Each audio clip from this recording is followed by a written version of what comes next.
Hey guys, I'm back for part 2. I think this is going to be episode 15. If you have not watched part 1, which is episode 14, do go back to watch it first before watching this video. Actually, it doesn't really matter, to be honest. There's not really much meta game going on. Not much game flow in a Zoom game. People are just playing a pretty robotic style. Yeah, I think online players, they don't really tilt all that much.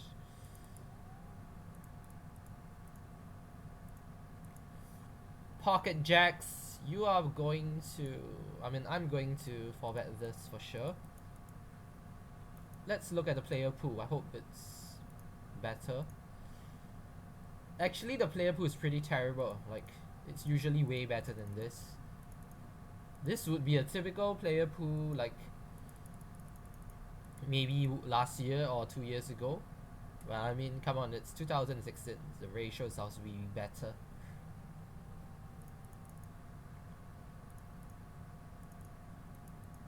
Queen 7, I'm usually checking back. I might bet like Queen 9, King Queen or Queen 9. Right? Okay, so this guy checks the flop.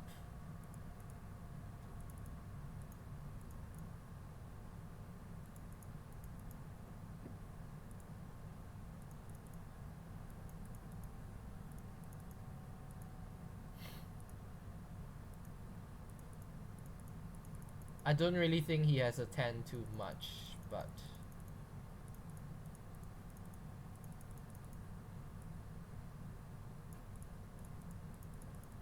I definitely have to call this, but I'm going to die pretty often. Wow. Okay. That that that was really optimistic, I think. Like I have hmm. Okay, I guess I don't hate it that much. I don't have a straight. I have sevens and queen seven, a jack seven only, and or queen seven. But my jack seven loses to his jack 10. I guess that's fine, but I'm not sure why he wants to go for a check raise. I guess he doesn't block my top pair, which makes it likely I have a queen which would bet the flop, bet the river, taking the bet check bet line. So actually I don't really mind his play here.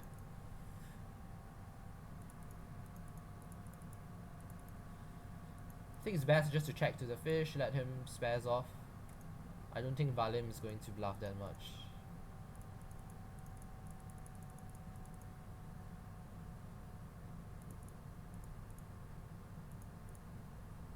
King 10 probably just complete it here.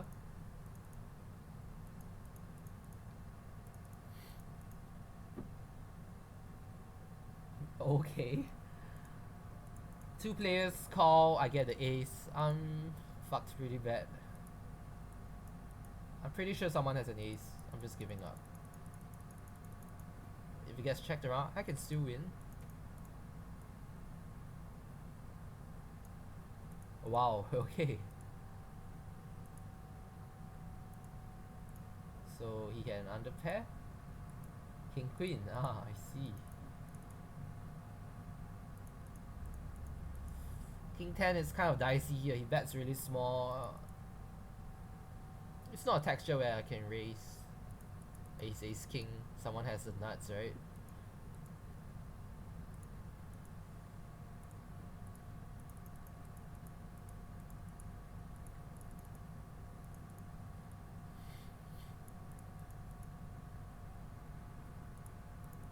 Yeah, I think he's just bluffing at a really cheap price with some backdoor hand. Wow, pocket queens, he didn't squeeze that. That's really surprising.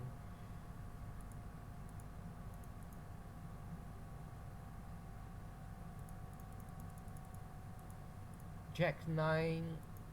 I'll usually check a middle pair and bottom pair. Occasionally I'll bet it, especially if it goes with a straight draw. This guy's range is pretty strong. I want to use a more polarized range against like this type of range.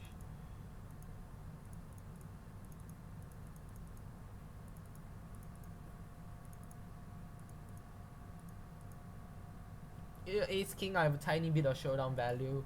Betting the turn means that I'm probably killing my outs, dirtying my outs because I'm narrowing my opponent's range.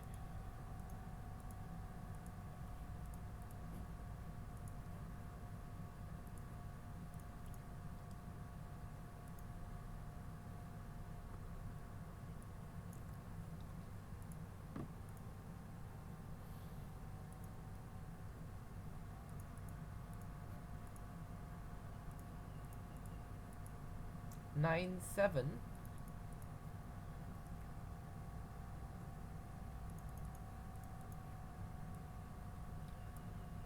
Typically I'll flat this, maybe I'll 3-bet it at a lower, very low frequency. 10-10-7 versus wide big blind ranges, good spot to bet really wide.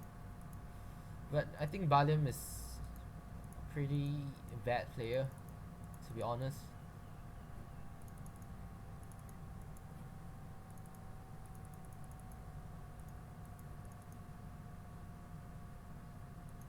Like here on the flop, I can float with like gut shot plus backdoors or gut shot plus pair. Let's just lead sometimes.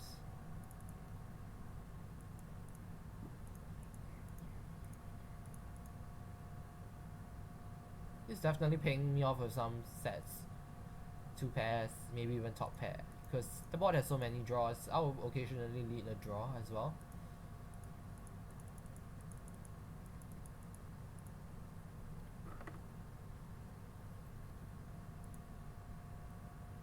Okay, he triple barrels.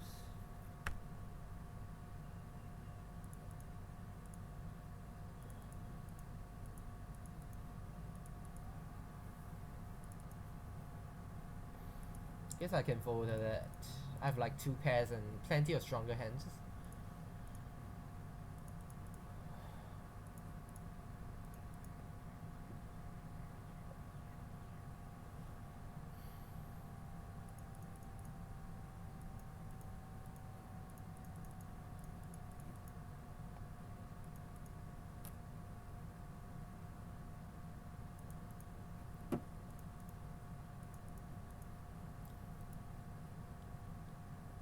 Thing with 2 8s, I block some straight draws like ace 8.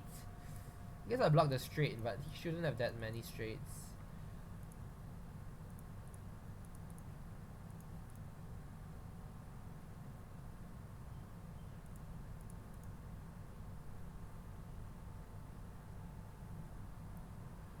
This guy folds very little, so I think I'll just go for a larger size.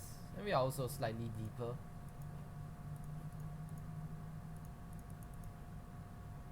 Jack 9. Usually it's a call for me. I might 3-bet it sometimes. 10-9, I think you can defend it against under the gun 3x if he makes it small enough. If his range is wide enough.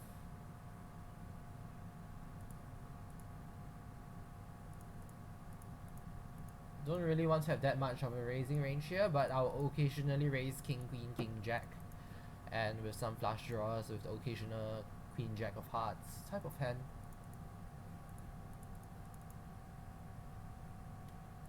I think ace, jack, I definitely have to pay him off with ace, jack, 3 streets.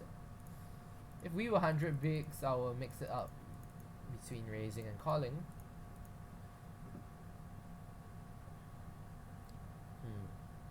This turn favors me slightly, but not by much. Given that there are no draws, he should barrel every like ace 4, ace 2, 6, 7. And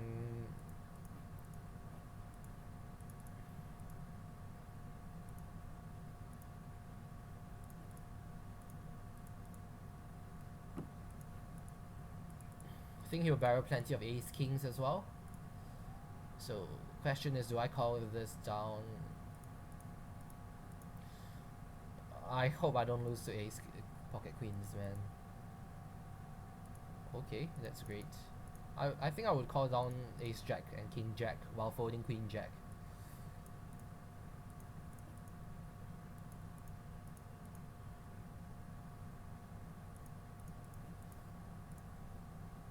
Pocket kings. It's really hard to raise here for value. I think I'll just call.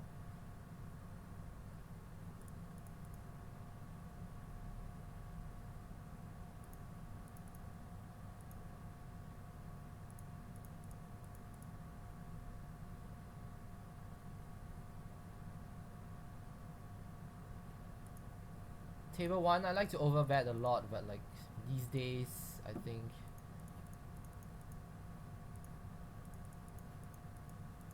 you need to balance your small bet size with strong hands as well. I think sometimes I might overdo it a bit.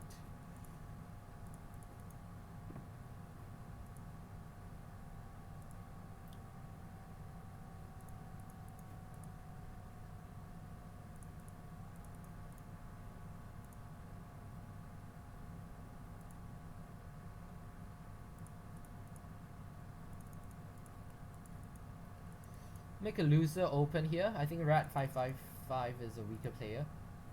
I'm not sure.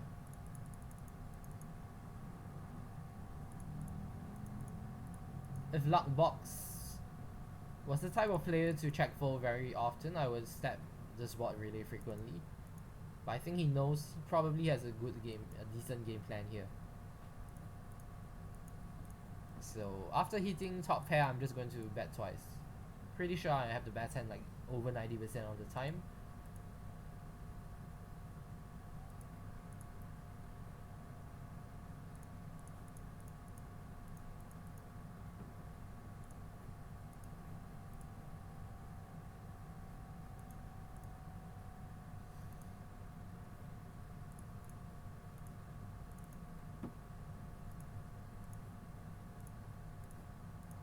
There might be a good game here. I'm not sure. Okay. No. I thought the guy had an incomplete stack.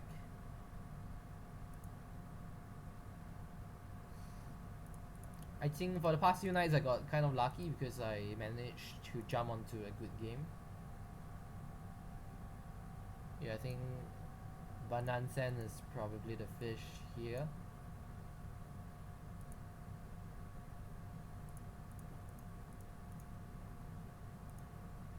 Luckbox is 3-betting a bit too aggressively in the small blind, so I cannot open too wide.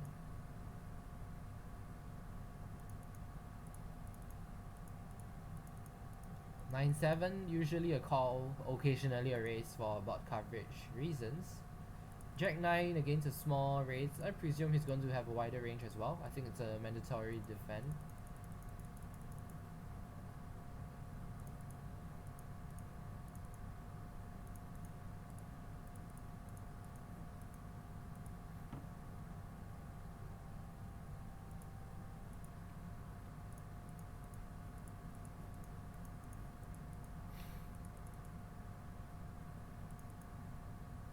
Ace Jack, I guess you can call.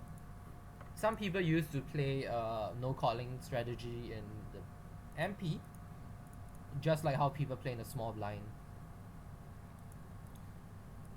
But I think always having different raise sizes, and in this case like flatting is considered one raise size as well, is almost always going to be good. I'll slow play sometimes, I'll fast play sometimes. It's whatever. The fishier he is, the likelier he is to pay me off with ace king for 3 streets. So I'm just going for that.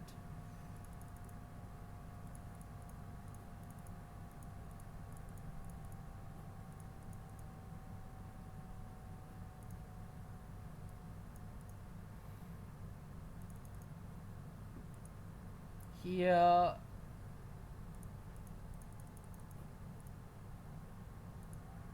I'm not sure. I think with a spade blocker I'm definitely bluffing. I'll just give up here. Yeah, I really doubt the set is going to give up. But yeah, with a spade blocker I'll just pot it.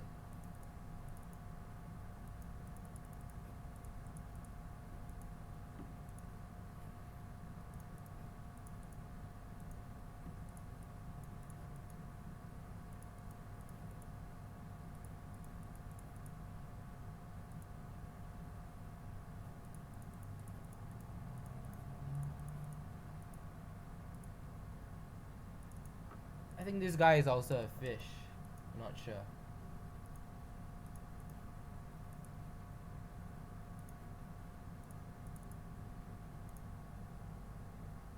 Yeah, he is.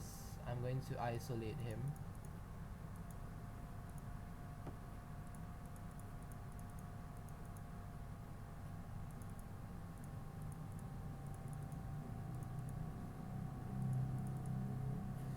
And usually when you 3-bet these hands for thin value and you hit top pair, it's often a good idea just to triple barrel for value. But sometimes, if let's say I 3-bet queen jack suited, then maybe not. I think with ace 10 I have to call down.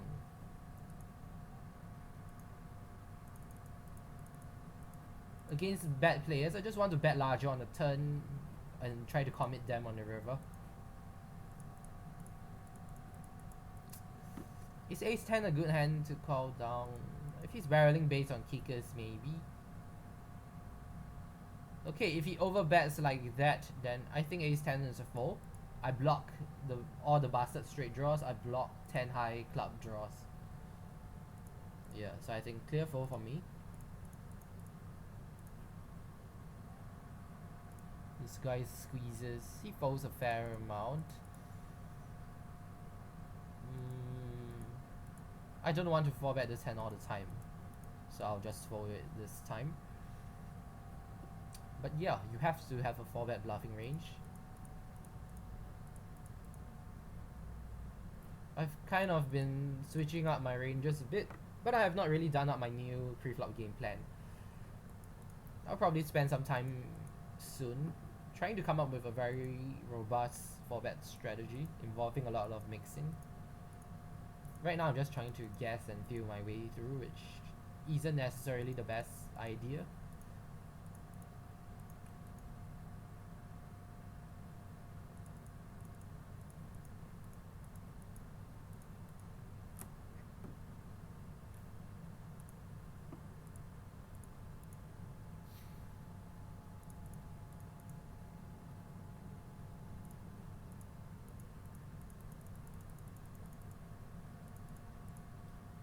With the nut flush draw on this type of board, you can raise pretty often, even with hands like jacks, queens.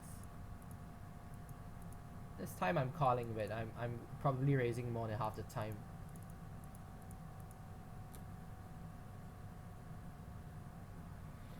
Question is, do I bluff the river? Typically with an ace high draw, you can opt not to bluff the river.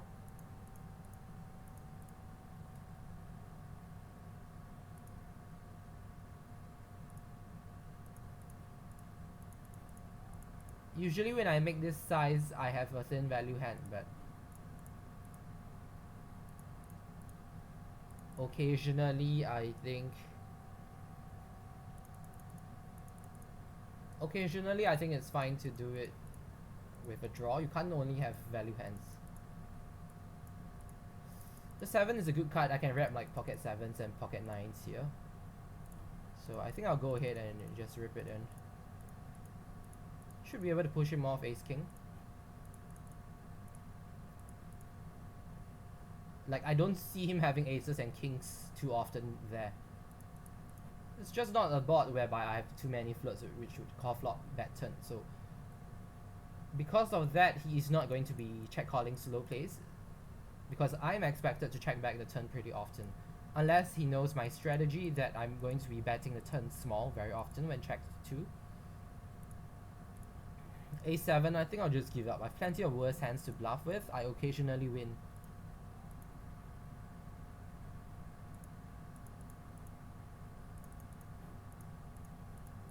Pocket deuces. Could I check call? Maybe. Is he stabbing enough? I think I could call once. Obviously, I'm not very thrilled with calling here.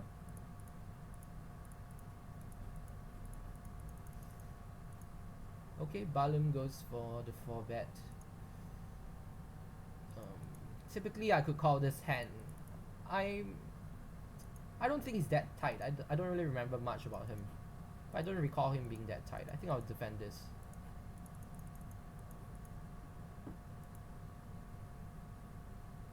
I'm not check raising because it's just super obvious I have a flush draw. He's probably betting a really small size if he's good.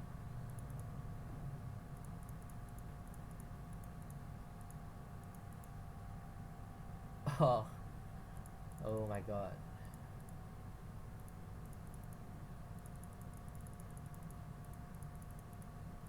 I think I'm just giving up. If I lead the river, he has so many ace highs that snap me off. Yeah, and I'm just in a really terrible spot here. I could double call with like ace queen. Ace queen is occasionally good here.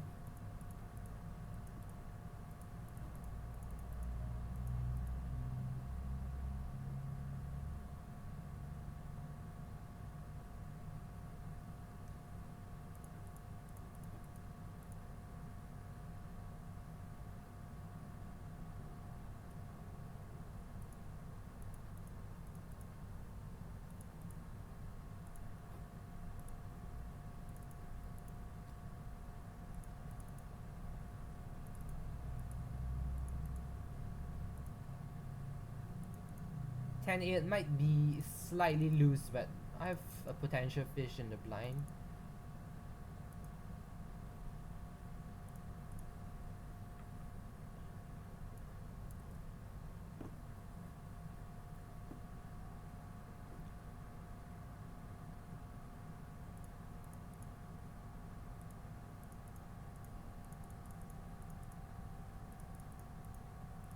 Oh, do I even have value? I don't think so. Especially when I block the 9. Oh god, I should have shoved.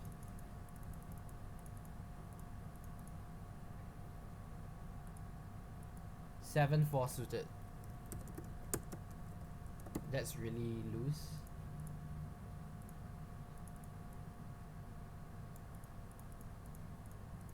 Here I should mix in some backdoor raises, some thin value raises. Sure, I haven't really studied early position, but I think there should be some raising still.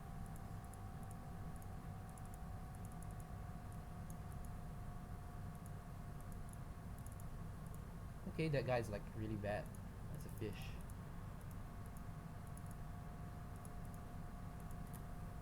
Leads turn plus river with bottom pair on ace xx.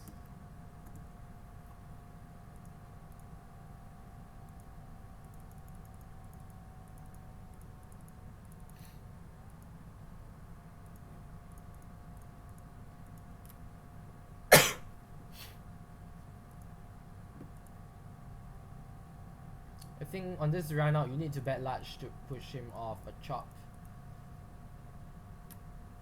Given that both of us checked so many times, I think our ranges are still pretty wide, so he can defend a lot if I bet half a pot to share the pot with me.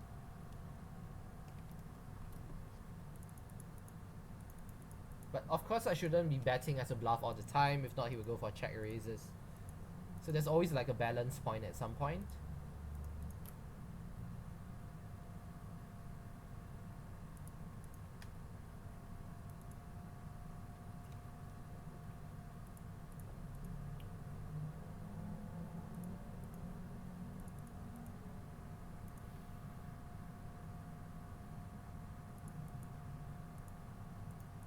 I think I want to add some like double checks into my range. He might take the bets delay, turn, and river line.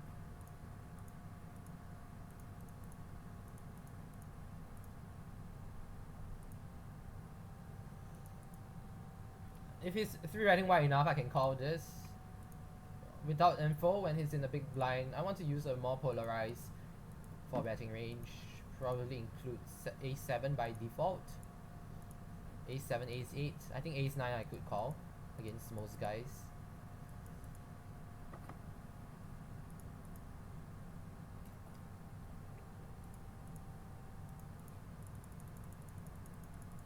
Wow, okay, so if he has an ace, I think he always pays me off. And the best size is just to pot it and hope he has something.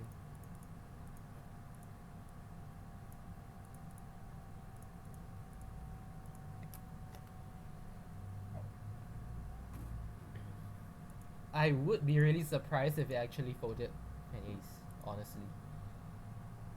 This guy delays c-bets 2/3 of the time, so very very clear check raise spot. What? Probably has a pocket nines. Let's see a station, 30 went to showdown. Let me read some of my notes. Yeah, this guy's a mega station. I think I'll just overbet. And I'll do so with some bluffs as well. But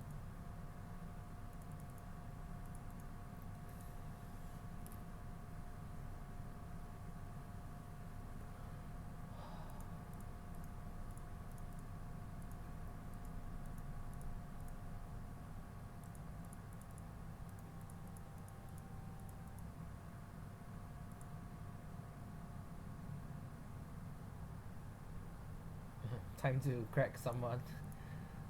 Come on, call.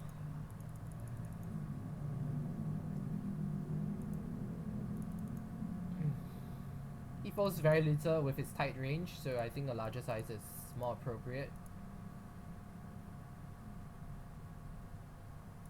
Ace king. If he raises at 3 big blinds, I will flat here often. Not too sure. I don't really like to slow play against a 2 BB open because people are getting really good pot odds. It often gets like 4-way. That would be really disastrous for me.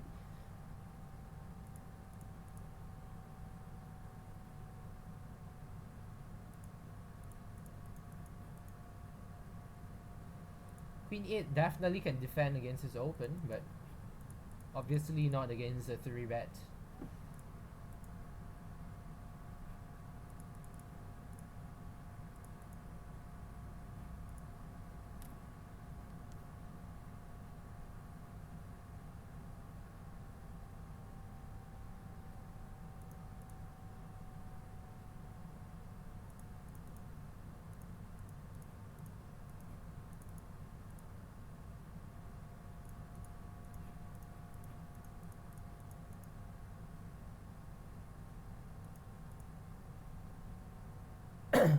Wow, this guy is potting. I think he has an ace really often, and I want to just build the pot against him. I'll just go for a large sizing and jam the river. Of course, he could be bluffing. If I felt he was bluffing, I should just flat and then raise river, but I think it's best just to try to cooler him. That's my strategy against fishes.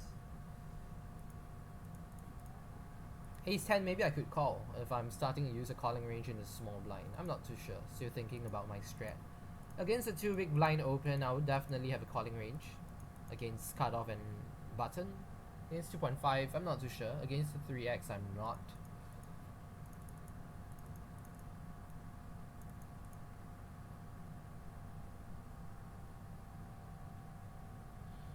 Wow, this guy's cold call range is really wide. I should definitely just bet the flop with a super high frequency. That's a more appropriate strategy. Okay, this guy... Yeah, time to 4-bet him.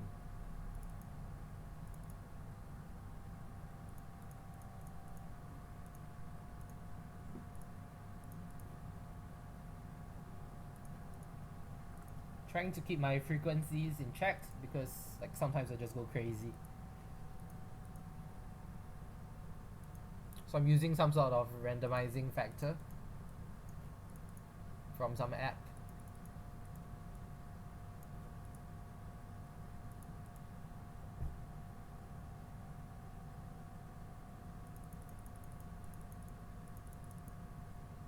So the general idea here is to lead most of your strong top pairs.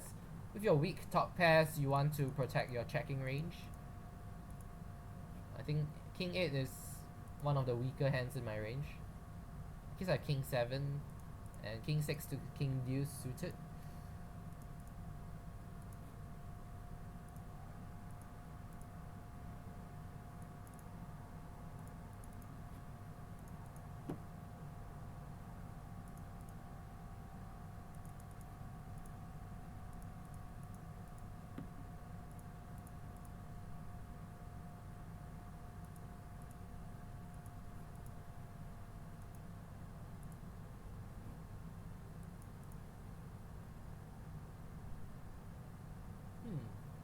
3 bet from small blind is kind of low. That's kind of surprising.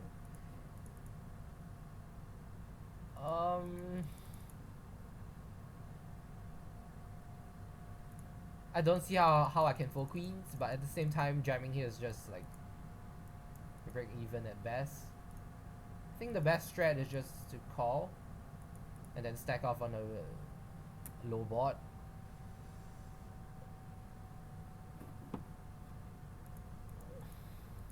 Probably just call once full turn. You can have some ace queen type of hands.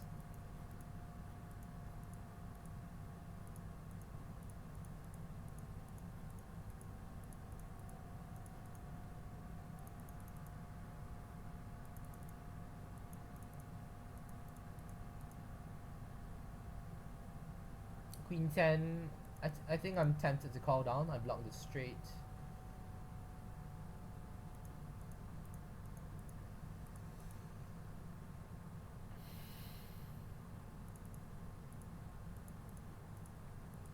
So the question is, can I call with this? I think calling jacks might be better. Jacks doesn't block ace queen. I don't think he's using king queen as a blocker bluff here.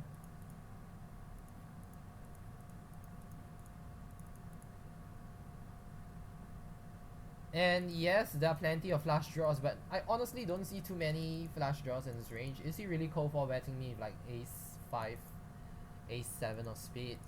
Probably not too often. I think I'll just fold here. I have ace king played like that as well.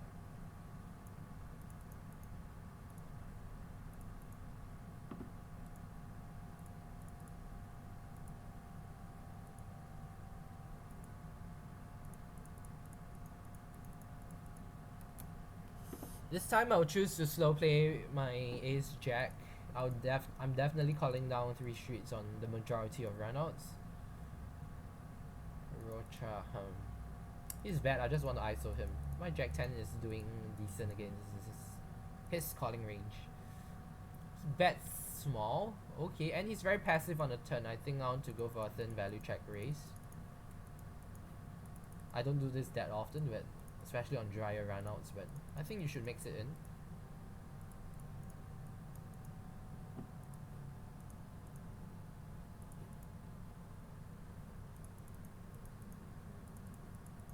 Okay, I think I'll just start to sit out.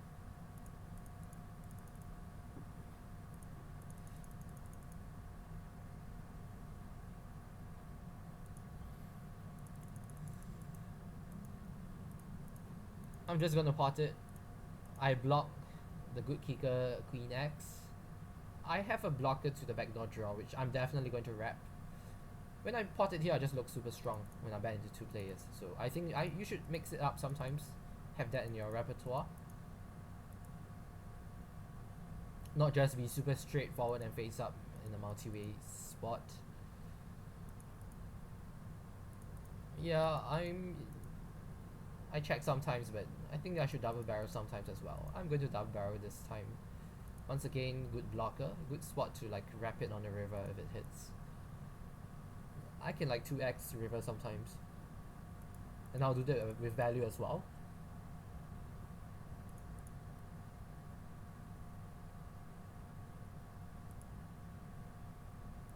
Okay, so I'm up 600. That's pretty nice for 1 hour's worth of work.